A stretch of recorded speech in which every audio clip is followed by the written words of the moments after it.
Hi everyone, Andy here and welcome back to my channel. For today's video guys, I'm going to discuss the most common question regarding language visa, kung magkano ba talaga ang gagastusin kung gusto ka mag-aral dito sa Germany ng language visa or language dito sa Germany. For this video, also, I'm going to discuss kung magkano ba talagang dapat na pera i-prepare. For example, wala kang sponsor or meron kang sponsor to apply language visa. So, someone asked me, is it possible na makapag-apply ng language visa dito sa Germany even wala kang sponsor? So, without further ado, let's get started.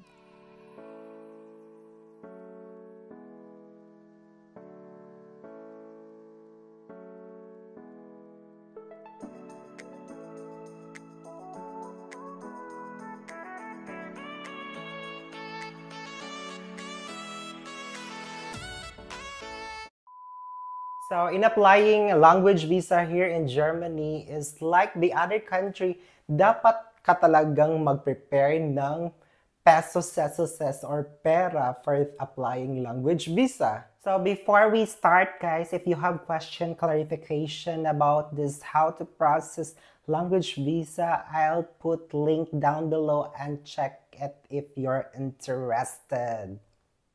Given that you already have the passport, one of the requirements to apply language visa is the language A1 language certificate. So, it's a proof na nakapasa ka na ng A1 language dyan sa Philippines. I don't know, sa other is hindi na sila ni-require ng A1 German language, but in our case is German Embassy Manila is they require us to send a certificate at least A1 German language level. Guys, before you gonna apply here in Germany and to study language here, so let's discuss the documents or the payments or the cost kung ano ba talaga yung i-prepare nyo sa Philippines pa lang.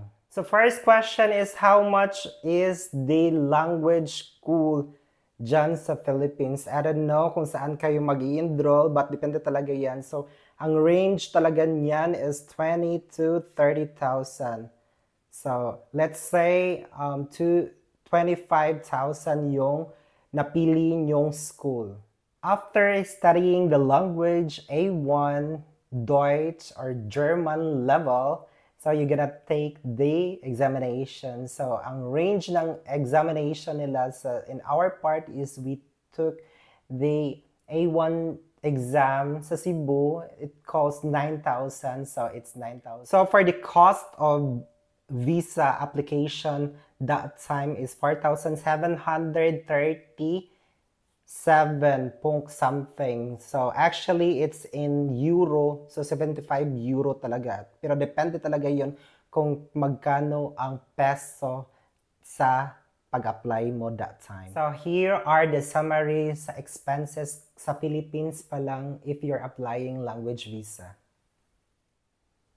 In applying language visas, dyan pa lang sa Philippines, the German Embassy Manila, they're gonna check your financial capacity if you can afford to stay here in Germany. So, nag-study ka na at nag-exam ka na at given na napasa mo na yung A1 certificate at may certificate ka na, so you're gonna apply the visa already in German Embassy. So, that means that you gonna fly in Manila because doon talaga yun dapat mag-apply. So, another question, guys. They asked me, with or without sponsor, pwede ba akong mag-study ng language dyan sa Germany? The answer is yes. Of course, why not?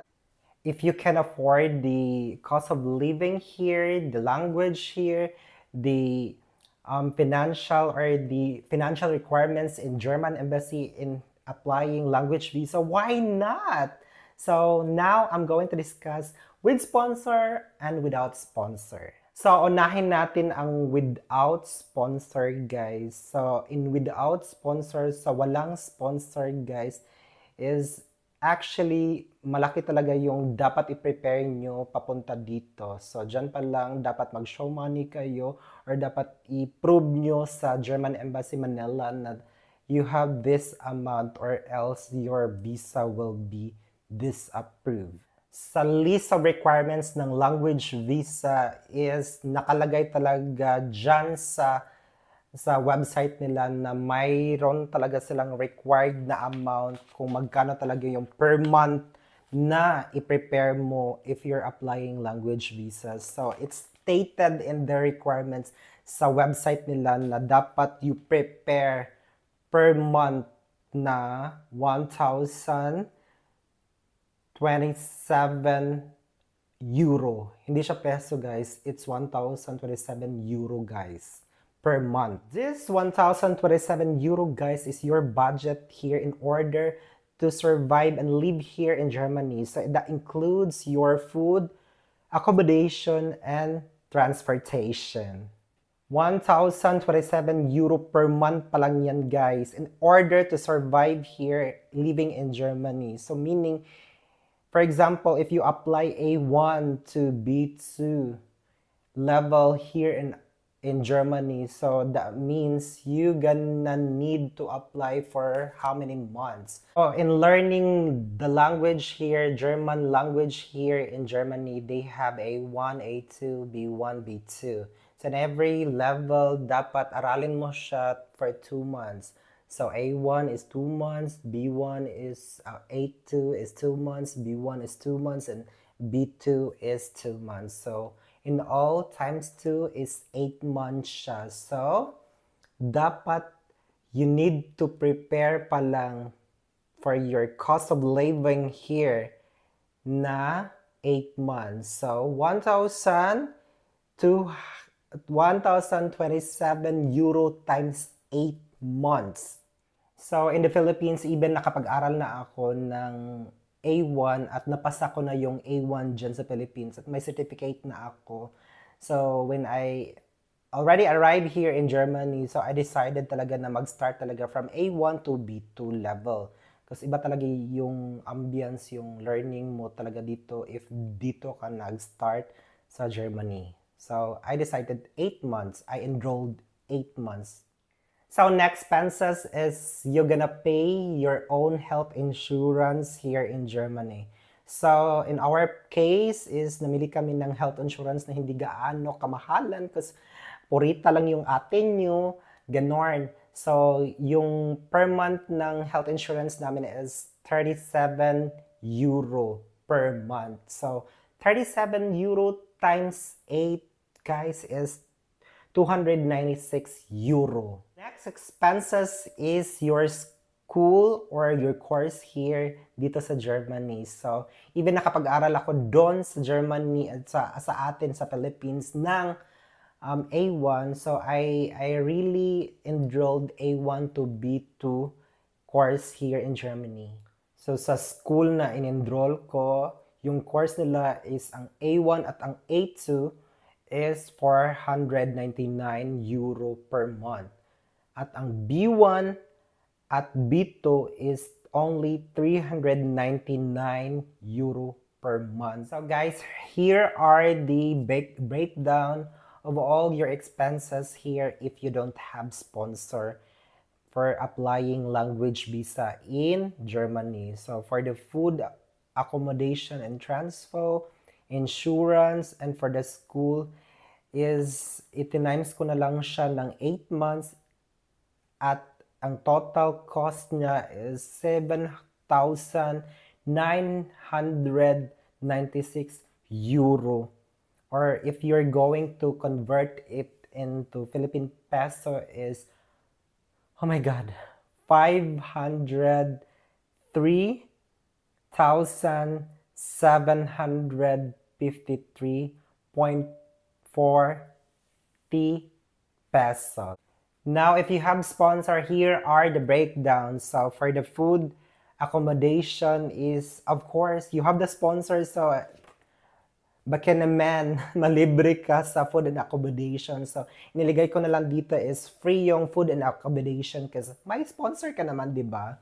So, But even you have the sponsor, you need to pay your monthly insurance. So, yung monthly insurance, inilagay ko na lang dito, like, our insurance is 37 times 8 months. So, 37 euro times 8 months. So, next expenses is the transpo here. So, yung transportation nila dito is may 49 euro sila. So, monthly yung 49 euros. So, even you have the sponsor, you need to travel buses and trains here in Germany. So, 49 euro times 8 months. So, a total of 392 euro.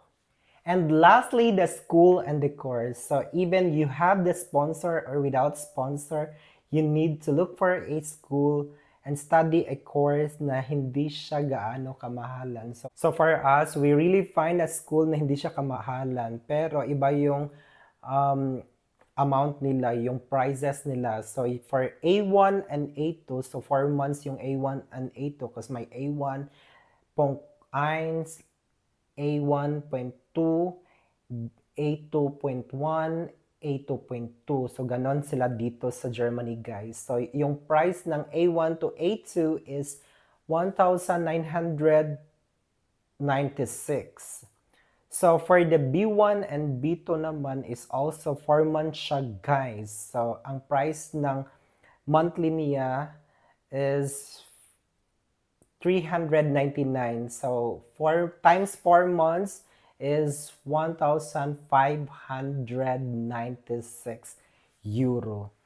Here is the total breakdown amount if you study or you gonna apply language visa here in Germany if you have the sponsor. So ito lang guys, basahin nyo na lang yan para at screenshot nyo na lang guys para madali ang life ninyo. So actually malaki talaga siya guys. Sa Philippines pa lang is mag-prepare ka ng 43,000 and then ito pa 500 something thousand. So almost 500,000 siya if you don't have sponsor. So I think it's just the same. I don't know how much it costs if you're gonna study to other country, but malaki talaga yung i-prepare mo guys kung mag-study ka sa ibang bansa. But if you have relatives here or family here or boyfriend here in Germany na pwede ka i-sponsor, so at least ma-lessen yung gastos nyo dito if you're gonna study language here in Germany. Yes, everyone, yes, ito talaga yung amount na total na nagastos namin. So if you have question, clarification, kung about this expenses regarding language visa, you can comment down below and I'm happily to answer all of your questions soon.